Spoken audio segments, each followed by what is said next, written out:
everybody, it's Amy from Northwoods Studio, and today we're going to be talking about the essential technique you absolutely have to learn if you want to paint realistically in watercolor. I will be talking about it while I show you how I painted this painting of rainbow lorikeets with just watercolor. It's not mixed media, and I think we're going to have a lot of fun.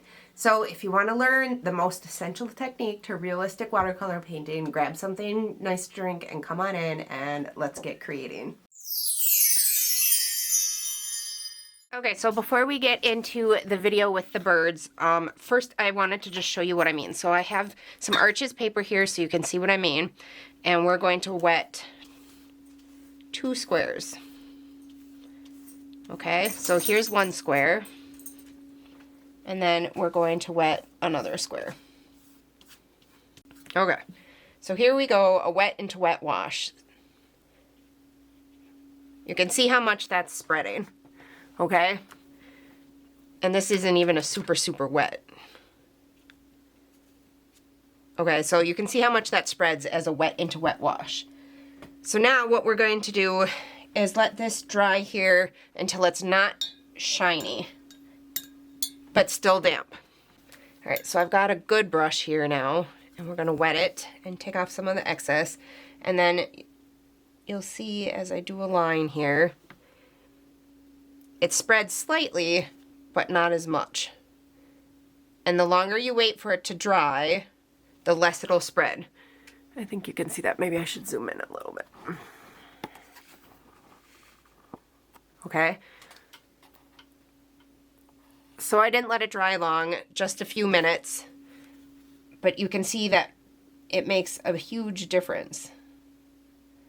Okay, so the reason why this is a technique you need to know to paint realistic watercolors is because if you work wet onto dry with all your feather and fur textures, the lines can look too harsh.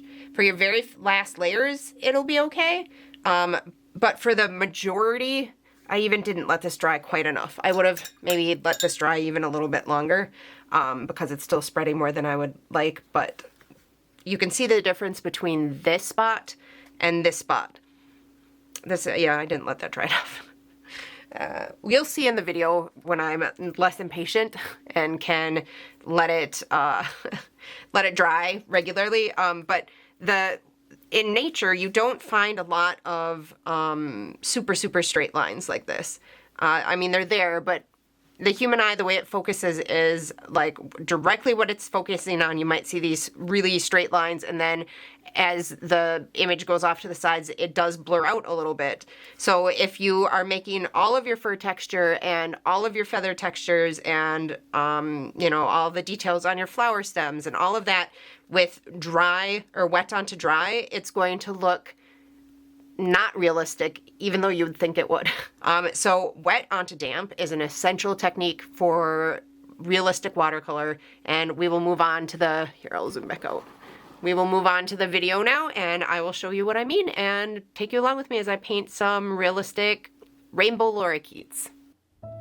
Okay, so the first thing that I did was I put a little bit of just a light wash, and I'm using some clean water to lift out some texture here on the head of the first lorikeet.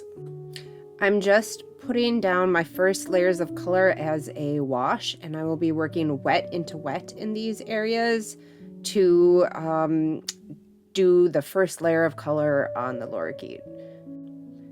And here you're going to see a good example of working wet into wet to create the shadow area under the beak. I'm starting by just doing the first layer of wash, and then the second here I'll add in some Payne's Gray and make the shadow area wet into wet.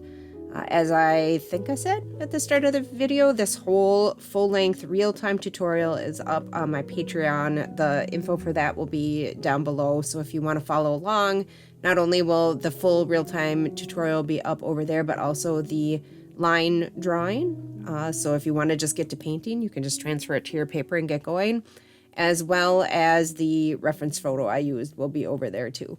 So this is wet into wet. You can see how that's spreading, and I'm watching there to see how much it's going to spread. So this is how I start all my base layers of watercolor painting. So here's another good example of wet into wet. I'm very carefully going around the foot there.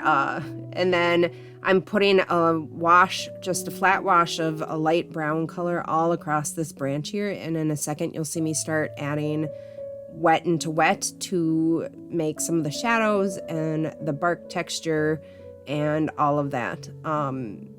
At this point, I do want it to spread to give it more of that fuzzy, blurry look like the human eye would have if they were looking directly at the birds and not at the branch that we talked about in the beginning. So obviously wet into wet is an important technique as well, but not for realism.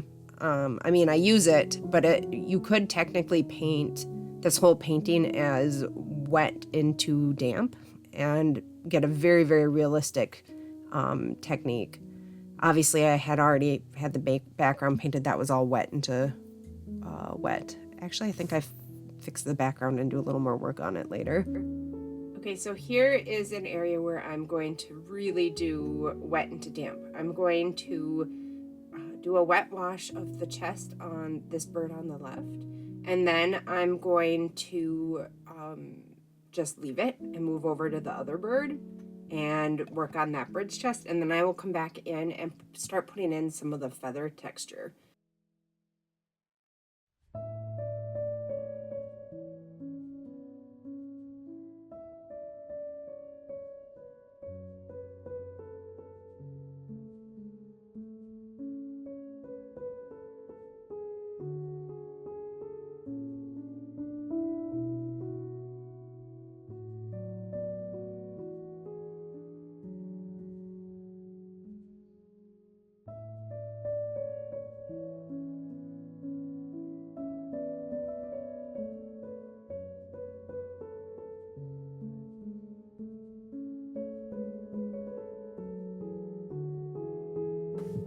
Okay, so you can see that this is not spreading anywhere near as much as it would if it were a wet into wet.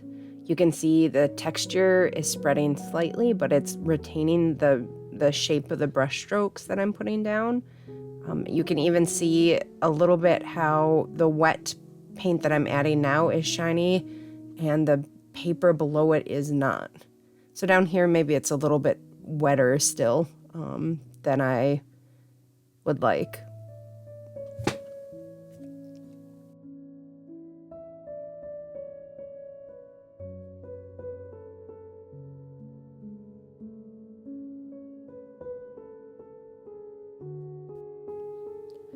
Here I'm doing, again, a real wet into damp. You can see it's spreading ever so slightly, but not a whole lot.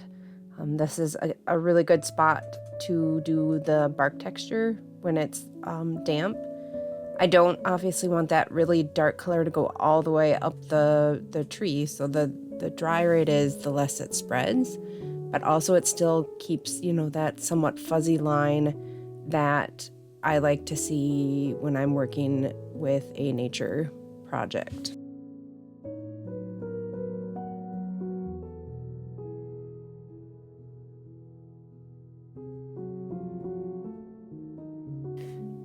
This is an area where I was working wet onto dry, because I was going around those areas I lifted out as the very first step on his head. I'm trying to preserve some of those lifted out areas, and I'm sort of filling in the spaces and cracks around that.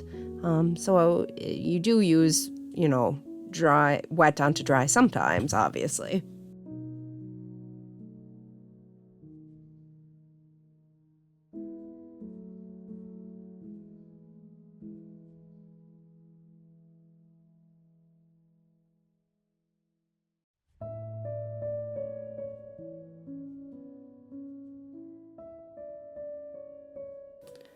So this is, again, an area where I'm really working wet into damp. I want the feather texture, but I don't want as fine lines as I did on the head. And really the head was more of a case of negative painting. I can do a video about that if anybody's interested in that as well. But that was really what I was doing on the head, was negative painting. Here I'm putting in the feather texture, and I'm doing it on damp so that it is not a super harsh, hard line. The other way to do this would be to soften the edge, but for little tiny things like that, that would take so long and be so hard and so fiddly to do, which is really why I say that working wet into damp is a essential technique that people just don't talk about enough for some reason.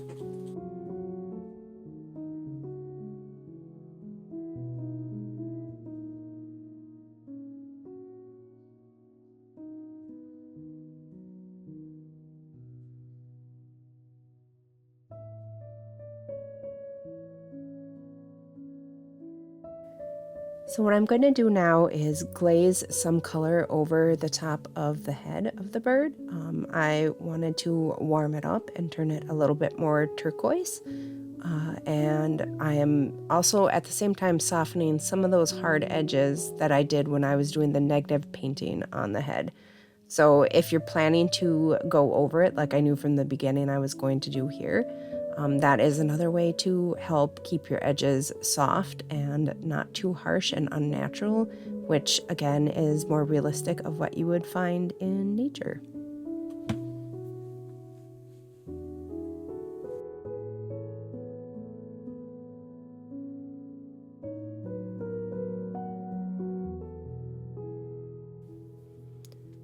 And here again, I'm going to be glazing some more colors over the bird. I like to work in layers, slowly building up the tones and the colors and the saturation and the shadows. And I really like to work in glazes. I also feel like that, again, keeps things soft, like I was talking about. Especially if you're working in detail and then putting a glaze over it, it does help to soften everything. You could also just go through at the end with like some wet tissue and soften a few edges, as long as you didn't use a very super staining watercolor. That's another option.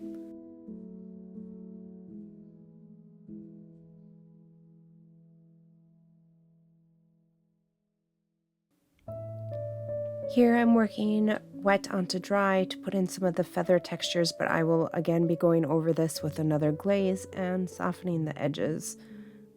So I have to apologize for the camera. It is pretty blurry here. It does get better here in a little bit, but this is I'm fighting with the lens again. It's just been a struggle.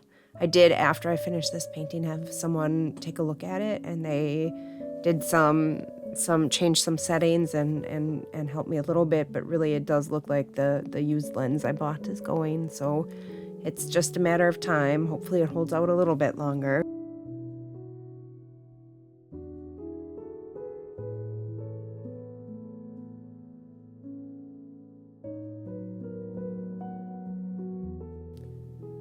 Here's another area where I'm working wet onto dry to really get the contrast and the depth in the feathers here, and to get that realistic depth. You really have to make sure you've got your values right. An easy way to do this is to, if you're working from a reference photo, turn it to black and white, and then take a photo of your own work and turn that to black and white as well, and then compare the two.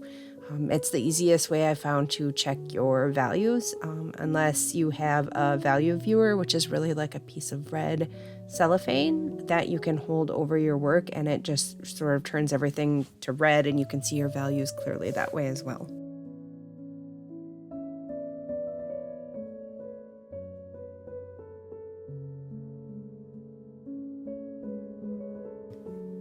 Here again, I'm working wet into damp to do the tail. My hand is sort of in the way there. I've got to set up some maybe better camera angles here.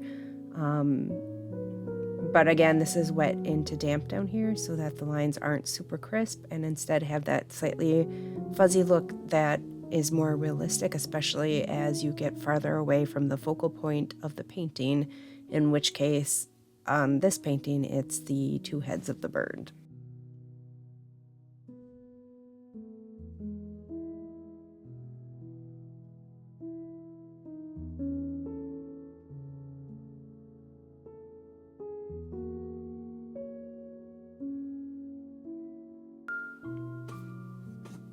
And here I'm just glazing in some of the shadow colors. I can't remember what I was using. Blue, a blue mix that I had mixed together.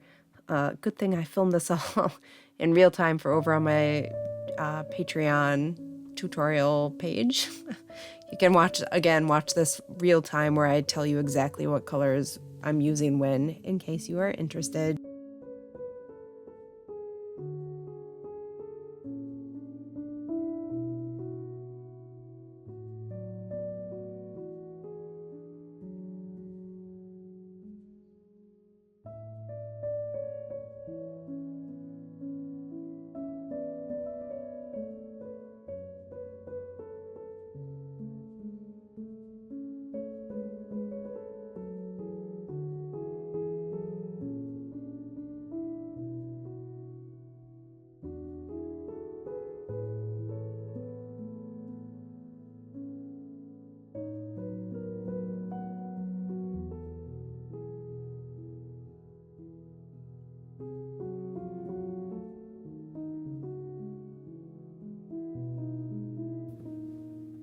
And here I am working on the feet. These were also done wet into damp so that there wouldn't be super harsh lines, because it's such a small area. It would be really hard to soften those edges. There's my head. But again, wet into damp, it's an essential technique. I don't know that I could paint without it. And here I'm just glazing in an even darker shadow. I felt like there wasn't enough contrast. We're getting really close to being done here by this point. This is when I do any final adjustments of contrast and value.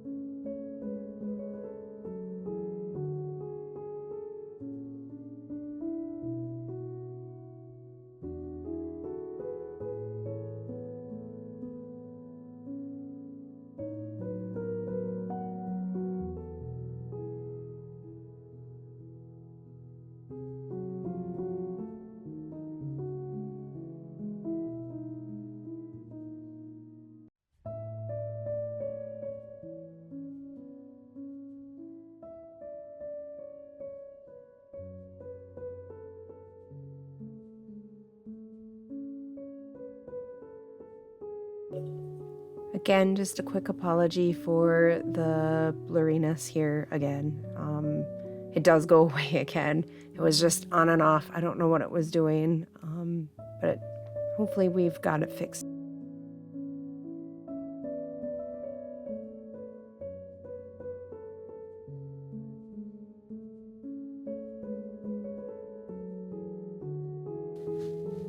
At this point, we're very, very close to being done, and I'm just putting in some more feathery textures and telling myself to make sure I don't overwork the painting and add in too much detail, because you don't want to do that either. It's always a fine line here at the end, whether or not I do just enough or too much. So make sure you pay attention to that and don't add in too much.